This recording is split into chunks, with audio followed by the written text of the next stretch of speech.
Now standing there were 6 stone water jars for the Jewish rites of purification, each holding 20 or 30 gallons. Jesus said to them, "Fill the jars with water." And they filled them up to the brim.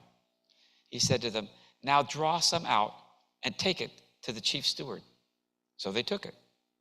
When the steward tasted the water that had become wine and did not know where it came from, though the servants who had drawn the water knew, the steward called the bridegroom and said to him, "Everyone serves the good wine first and then the inferior wine after the guests have become drunk. But you have kept the good wine until now." Jesus did this, the first of his signs, in Cana of Galilee, and revealed his glory, and his disciples believed in him. The word of the Lord.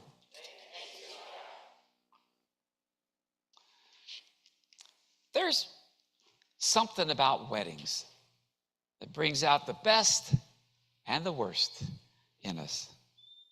The joy, the anticipation, the planning, and if we're honest, the stress and the pressure. Everything is supposed to go right. Everything is supposed to have enough at the reception, at the wedding, enough food, enough music, enough laughter, enough memories to last a lifetime. There was a small town wedding that had been planned for months. It wasn't extravagant, but it was deeply meaningful. The couple had worked hard and saved and carefully planned to be able to invite just about everybody in town. Almost all of the town was there, all the people they knew.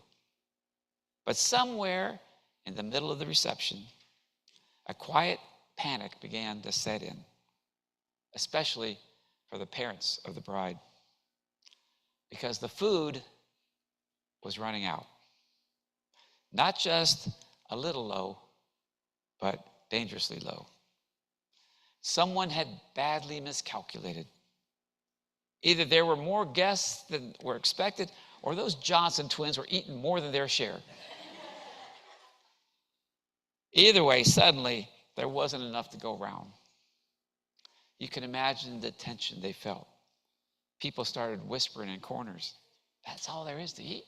What is this?" They started whispering to family members, try to stretch the food. "Timmy, put that fruit back." The bride's mother was nearly in tears. It wasn't just about the food.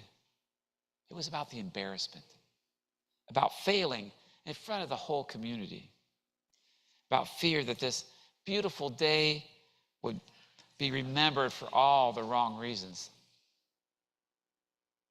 Now hold that image for a moment, because that's the kind of moment that we step into in this account from the Gospel of John. A wedding, a celebration, joy is in the air. Then something goes wrong. The kind of thing that might not seem catastrophic to us, but in that culture and in that moment, it was a social disaster waiting to unfold. And then right in the middle of all this is Jesus. He's not teaching in a synagogue. He's not preaching on a hillside. He's at a party.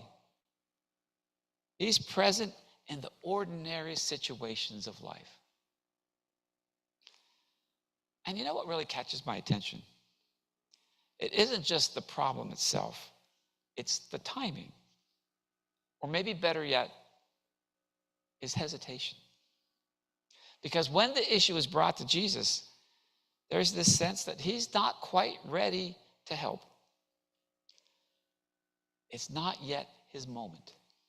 There's a pause, almost like saying, this isn't the time that I had in mind. And yet, the moment keeps unfolding. The need is still there. The people are still waiting. And then comes his quiet instructions to the servants at the reception. Do this. Fill the containers.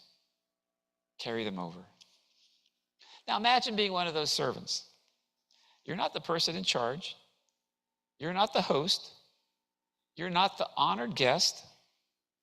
You're just trying to do your job, and you're aware of this growing, awkward situation around you. And now some guy who you don't even know is asking you to do something that doesn't make any sense. Fill those jars with water at a time like this? That is not what's needed. That does not solve this problem. It just ain't right. And yet, they do it. That's where this story begins to intersect with our lives in a very real way. Because how often are we asked to do something we feel we're not quite ready to do, or something that doesn't fully make sense to us? Something that feels like it's coming too soon, or maybe too late.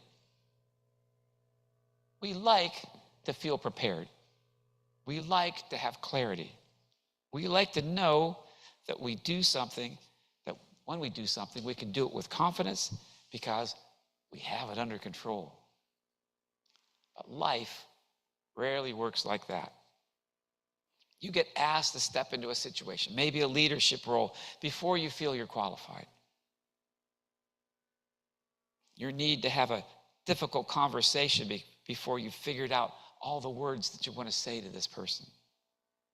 You're nudged to offer forgiveness when your heart isn't quite there yet. You sense a pull towards something new, a change, a calling, a risk. And everything in you says, I'm not ready. That's the moment. That's the space that this story is talking about. Because those servants could have pushed back. They could have said, this isn't going to fix anything. You're not our boss. They could have waited for better instructions, better directions, something that at least made sense. But instead, they acted. And something happens in that space between obedience and understanding. Something unfolds not because everything is clear, but because someone is willing. The transformation in this story doesn't begin with a grand announcement, doesn't begin with a miracle that everyone can see from miles away. Jesus doesn't get up on the table and pronounce what's going to happen to this water. It begins quietly, almost invisibly, with the simple act of doing what was asked. And by the time the result is revealed, it's not just a simple solution. It's a solution with abundance. Not just enough to get through the next 5 minutes. Not just enough to get through the evening, but more than enough. Not just fixing the problem, but elevating the entire celebration. It was the good stuff. That's how God works. Not always in a way that matches our timing. Not always in a way that aligns with our sense of being ready, but in ways that invite us to step forward anyway. Theologian N.T. Wright wrote about this moment, saying, "It is a sign pointing beyond itself, a glimpse at what happens when divine presence meets human need, and turning scarcity into overflowing joy." And that's what we see here. It's not just a fix, but a sign. Not just a provision, but a transformation. But here's the thing. We don't get the transformation without the participation. Those servants didn't create the miracle, but they were important parts of making that happen. They stepped into something they fully didn't understand, and they acted before they really knew. And that's where this story becomes less about what happened back then and more about what's happening right now. Because maybe you're standing on the edge of something today. Maybe you're being asked to trust in a way that feels uncomfortable, to act in a way that feels too early, to step into something that doesn't seem to have guarantees. Maybe you're waiting until you feel ready, until the timing feels perfect, until everything lines up just right. And maybe this story challenges that instinct by reminding you that readiness isn't always the prerequisite for faithfulness. Sometimes the invitation comes first and the clarity comes later on. Sometimes the call comes before the confidence. And sometimes the most meaningful moments in our lives begin with a simple, uncertain yes. The servants didn't know what would happen. They didn't see the full picture. They didn't know we'd be talking about them all these years later. But they trusted enough to take that first step. And in doing so, they became part of something far greater than they ever could have imagined. So the question isn't just whether we believe in what Jesus can do. The question is whether we're willing to participate in what he's doing, even when we are not quite ready. Because it's in those moments, those uncertain, uncomfortable, in-between spaces, that something new begins. And more often than not, it starts with something as simple and as difficult as doing what's right in front of us and trusting that it will be enough. In the name of the Father, and the Son,